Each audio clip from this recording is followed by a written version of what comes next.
Hindi lahat ng tao sasali sa networking. Bakit? Iba-ibang hilig natin.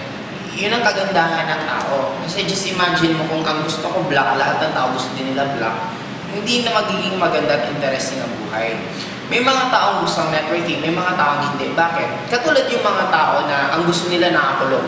Nakakulong sa isang kwarto, na yun at yun lang ginagawa nila. Mahirap mo rin sila mapa-networking. Bakit? Ang networking more, ito yung mga outgoing na tao. Ito yung mahilig pumunta sa iba't ibang lugar. Ito yung taong mahilig sa challenges. Yun ang normally mga taong mag-networking.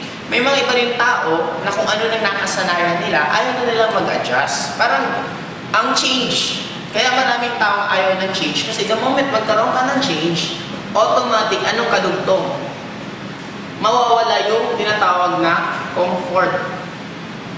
Magiging uncomfortable ka sa ginagawa mo the moment nagkakaroon ka ng change. Kaya maraming tao na gusto nila kung ano nakasanayan nila, yun lang, kasi nandun na sila. Na-comfort na sila ng ginagawa nila, kaya ayaw nilang gawin. Pero darating ang time, may mga ibang tao nag-shift pa rin. Kasi may mga iba kong encounter, ayaw na nila mag-networking kasi masaya naman sila sa ginagawa nila. It's normal, the moment hindi pa nila masyadong need yung income. Pero the moment kinakapos na ng kita, doon na yung pamilya nila, kailangan pa ng mas malaking kita, doon na nila paminsan na-appreciate. Kaya ang gawin mo lang, antayin mo lang, may mga ibang taon talagang hantayin mo munang mahinog, ma-open up, ma-appreciate ang networking, saka mo sila pwedeng mapa-join. May mga ibang sumasali after 1 year, after 2 years, after 1 month, after 1 day, depende sa taong yun.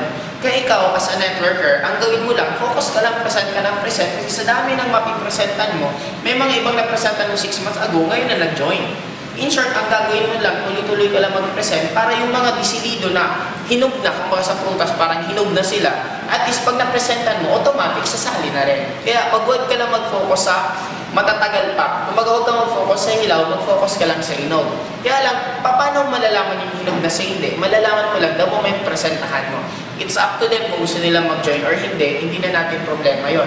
Basta trabaho lang natin, the moment na presenta natin sila, it's up to them kung okay sila or hindi.